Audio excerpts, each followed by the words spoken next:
Now, in our today's lecture, we will move on to understanding the important terms. Understanding the important terms. की जे काही आपण आतापर्यंत शिकलो होतो त्यामधल्या जर समजा काही सुटलेले असतील तर त्या टर्म्स बघू. पहिली सर्वात महत्वाची टर्म्स म्हणजे matter. It is matter. M-A-T-T-E-R. त्याला आपण द्रव्य म्हणतो. ओके. शेवटी द्रव्य. तर मॅटर, आता मॅटरच्या खूप साऱ्या डेफिनेशन्स आहे. मॅटरच्या खूप साऱ्या डेफिनेशन आहे आणि मग आपण त्यांना स्टेप बाय स्टेप बघू. पण सर्वात महत्वाची म्हणजे मॅटर कशावर बनायचं तर सोपं. Whatever we can see, whatever we can see, a touch or a feel. ज्या वस्तूला आपण बघू शकतो, टच करू शकतो, फील करू शकतो, is called as matter. Is called as matter. Whatever we can see, touch and feel, touch or feel is called as matter. ही अशी सोपी डेफिनेशन्स लक्षात ठेवण्यासाठी. पण सायंटिफिक वाल्या पण बघू आणि मग we say that an object is made up of certain substances. आपण म्हणतो की कोणतीही वस्तू असतो तर it is made up of the certain substances म्हणजे पदार्थ. कोणत्या तरी पदार्थापासून मॅटर हा ऑब्जेक्ट बनलेला आहे असं सांगतो. We say that an object is made up of the certain substances. The term matter is also used as a synonym of substance. म्हणजे सबस्टन्सच्या जागेवरच मॅटर त्याचा समानार्थी शब्द आहे. म्हणून मग कोणताही ऑब्जेक्ट जो आहे तो काय कशापासून बनलेला आहे. It is made up of the matter. It is made up of the matter. कारण मॅटर आणि substances these are the synonyms म्हणजे समानार्थी शब्द आहे. ओके. म्हणून मग डेफिनेशन आपल्याला आणखी एक सांगता येईल की जी आपल्याला बऱ्यापैकी आपण अकॅडमिक मध्ये शिकलो असू. In another word, anything which has mass. Anything which has mass, ज्याला मास आहे आणि त्याची जागा व्यापलेली आहे. Okay. So in another word, anything which has mass and occupies a space is called as a matter. Is called as matter. म्हणजे कोणतीही वस्तू असो, एनिथिंग काहीही असो ज्याला मास आहे. ओके. आणि त्यांनी काय केलेली आहे तर जागा व्यापलेली आहे आणि मास म्हणजे वस्तुमान. ओके. तर मग अशा याला काय म्हणायचं तर matter. Okay. So anything which has mass and occupies a space is called as matter. In scientific language however a single term is used for a single concept and that which an object is made of is called as matter. आणि मग scientific terms मध्ये आपण a single term use करतो एका single concept साठी. Okay. म्हणून that which an object is made up of it is called the matter. म्हणजे हा ऑब्जेक्ट कशाचा बनलेला आहे त्याला आपण मॅटर म्हणतो. ओके. तर this is from the matter. सोपं आहे लक्षात ठेवायची. एक सर्वात महत्वाचं म्हणजे we can see, we can touch or feel. त्याला म्हणायचं whatever we can see, पाहणे, touch or feel is called as matter. किंवा anything which has mass and occupies space is called as matter. एवढं जरी लक्षात ठेवलं तरी पण आपल्याला सफिशियंट होईल. Then another term is mass. कारण आता आपण मास पाहतो. मास म्हणजे आपल्या अंगावरचं नाव आहे. तर वस्तुमान. सो इट इज वस्तुमान. ओके. वस्तुमान.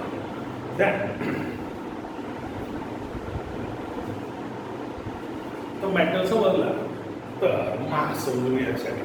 The amount of matter present in a substance. The amount of matter present in a substance is called as mass. मग त्या सबस्टन्स मध्ये किती अमाउंट ऑफ मॅटर भरलेला आहे that is called as a mass. आणि मग मास म्हणजे वस्तुमान असं मराठीत लक्षात द्यायचं. तर the amount of matter present in a substance is called as mass. Is called as mass. आता मास आपण माहितच आहे ग्रॅम किलोग्रॅम अशा ह्याच्यात मोजतो. ओके, तर मग सर्वात महत्वाचं म्हणजे मास थ्रूआउट कॉन्स्टंट. म्हणजे आपण कुठेही गेलो तर मास बदलणार नाही. ओके, पण वेट जे आहे तर वेट बदलते, मास बदलत नाही. मास बदलणार नाही. ओके, लक्षात ठेवायचं. आता वेटची कॉन्सेप्ट त्याच्यानंतर आहे, तर मग मी वेटमध्ये काय ते पण सांगून देईल. पण मास जे आहे आणि सर्वात महत्वाचं सगळ्यांना माहित आहे की जोक आहे. आपण जे किराणा दुकानात गेल्यावर किंवा कुठेही जर समजा आपण त्या बॅलन्सवर जर समजा पोहोचत असेल तर we are measuring the mass. But in our general terms we are saying that weight. But weight is a very different phenomenon. Okay, तर मग वेट बद्दल त्याच्यानंतरच्या याच्यात सांगतो. पण मास आपण मोजतो तर असं काही मासमध्ये सांगायची गरज नसते डायरेक्शनची वगैरे. So the mass is a scalar quantity. Mass is a scalar quantity and लक्षातच ठेवायचं वाक्य, it does not change from place to place anywhere in the world किंवा इन द युनिवर्स तुम्ही म्हणू शकता. Okay, so the mass is a scalar quantity. फक्त याला काय आहे, मॅग्निट्यूड आहे, नो डायरेक्शन, आणि मासला काही गरजही नाही आहे. 5 किलो साखर पूर्वेकडनं वगैरे असं काही म्हणत नाही. म्हणजेच पूर्वेकडनं पश्चिमेकडनं किंवा उत्तरेला ठेवलेली आहे, वर ठेवलेली आहे, खाली ठेवलेली आहे. No, we are not specifying the direction there. We are only measuring. That is, and that's why mass is a scalar quantity. It does not change from place to place. It does not change from place to place anywhere in the world. जगात कुठेही गेले तर मास सारखंच राहील. Okay, the quantities mass and weight are however different. The quantities mass and weight are however different. दोन quantities वेगवेगळे आहेत. तर gram and kilograms are the units of mass. आणि मग मास जे मोजले जाते तर it is in gram and kilograms. So MKS K that is kilogram, CGS that G that is gram. मग मास हे किलोग्रॅम आणि ग्रॅम मध्ये मोजले जाते. आणि इथे सांगितलेलं आहे की mass and weight are the 2 different quantities. दोन वेगवेगळ्या क्वांटिटीज आहेत. तर असं असते मास. when we use the 2 pans, that is common balance.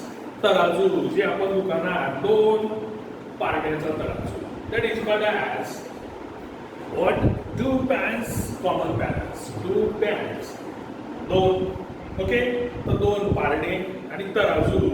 and we compare the 2 masses. तिथं आपण 2 मासेसला कम्पेअर करत असतो. एका ह्याच्यात वजनच ठेवलेलं असते आणि दुसऱ्या ह्याच्यात आपण वस्तू मोजून देतो. So we are comparing 2 masses there and not the weight. Not the weight. Okay, nowadays third one is weight.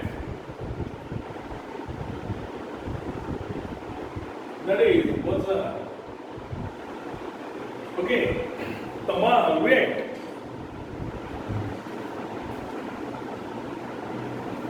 तर आताच आपण पाहिलं की वेट आणि mass these are the 2 different terms. So what we measure in a grams, kilograms is mass and not a weight. जे काही आपण मोजतो किलोग्रॅम किंवा ग्रॅम मध्ये ते मास आहे, वेट नाही आहे. तर पण आपण तर सर्व खुश होतो ना कधी, वजन मोजून घेऊन घे बरोबर आणलं किंवा मग आपण सांगतो I am 40 kg. My weight is 40 kg. You are saying your mass and not the weight in terms of size. 40 kilo माझं वजन आहे असं सांगतो. No, it is mass. पण आपण जे आपल्या बोलीभाषेत बोलत असतो तेच तिथे कन्सिडर करायचं सायन्सच्या जेव्हा लिहिताना स्कूलमध्ये. मास आणि वेट डिफरंट फिनॉमिनाच आहे. घरच्यांना सांगू नका. घरच्यांना समजावता तर मग तुमचं डोकं होऊन जाईल. कारण मम्मी किंवा पप्पा आपण जे दुकानात मोजतो ते वेट नाही आहे, मास आहे. वगैरे पण ज्यांना सायन्सची म्हणजे किंवा या टर्मसोबत त्यांचा परिचय नसेल झाला तर ते नक्कीच म्हणतील राहू दे म्हणाल तू तुझ्या गोष्टी नको सांगू, मूर्खा तुझंच काहीतरी चुकत आहे. म्हणून मग हे फक्त समजून घ्यायचं, कारण काय आहे आपल्या बोलीभाषेमध्ये आपण वेटच म्हणतो आणि तुम्हीच काय मी पण जर जनरल टर्म्समध्ये म्हणेल तर तेव्हा मी वेटच म्हणेन, ते सायन्समध्ये होणार नाही. So the gravitational force that acts on this mass is called its weight. मग जे काही मास असते त्याच्यावर ग्रॅव्हिटेशनल फोर्स ऍक्ट होत असते अर्थचा. ओके, ग्रॅव्हिटेशनल फोर्स ऍक्ट होत असते आणि this is nothing but the weight. म्हणजे त्या मासवर ऍक्ट होणारा gravitational force is called as weight.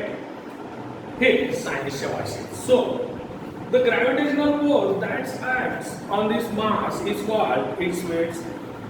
किंवा मग definition the gravitational force by which the earth attracts an object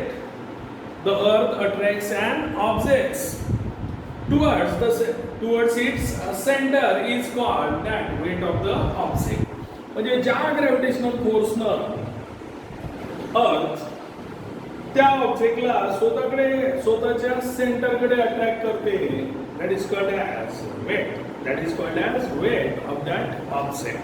So the gravitational force by which the earth attracts an object towards its center is called as the weight of the object. आणि मग आता weight कुठं attract करत आहे त्याला, म्हणजे त्या ऑब्जेक्टला towards the center of the earth. That's why direction is given. Where the direction is, that is towards the center of the earth. That's why weight is a vector quantity. म्हणून weight काय आहे, vector quantity आहे. तर reason काय आहे, त्याच्यावर gravitational force act होत आहे. तो ग्रॅव्हिटेशनल फोर्स इकडे तिकडे नाही उडत आहे, towards the center of the earth. So the direction is specified here. And that's why weight is a vector quantity. So therefore weight is a vector quantity. It is different at different places on the earth. आणि म्हणून मग जे वजन असते तर ते weight different प्लेसवर अर्थच्या different असते. कारण काय असते तर प्रत्येक ठिकाणी ग्रॅव्हिटेशनल फोर्स तर तो वेगवेगळा असते.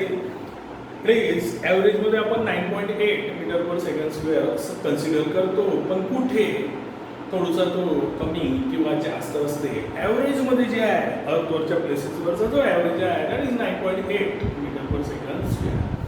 म्हणून कुठं 9.8 असेल, पण कुठे जिथं पोल किंवा मग आपण इक्वेटरवर तर डिफरंट असेल आणि मग छान मजा येईल. इथून जर समजा सायन्सच्या भाषेमध्ये तुम्ही जर समजा 1 किलो गोल्ड नेलं, इमॅजिन करा 1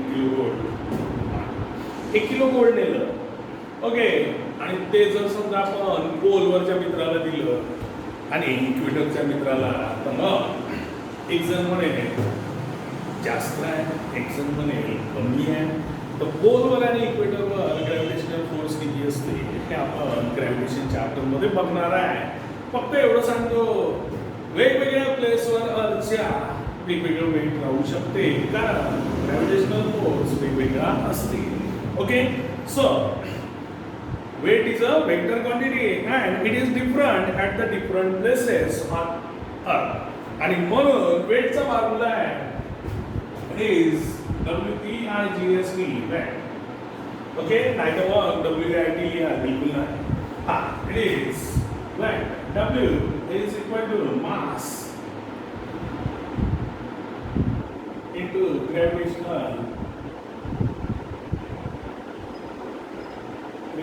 force. Okay, gravitational force. This is denoted by small m. This is denoted by small g. Okay, therefore W is equal to mg. W is equal to mg. आणि आपण general terms मध्ये m असतो into g नाही का. म्हणजेच जर समजा एखादी आपण 10 किलो वस्तू घेतली असेल 10 kg, मास. ओके, तर 9.8 असेल तर सरळ सरळ वेट होईल 98 न्यूटन. 98 न्यूटन. ओके, तर अशा प्रकारचं असते वेटचं. तर W is equal to m g सर्वात महत्त्वाचं लक्षात ठेवा. So in this lecture we have discuss matter, mass and weight. So I will stop here. Next time another 3 or 4 different terms. So till then, bye.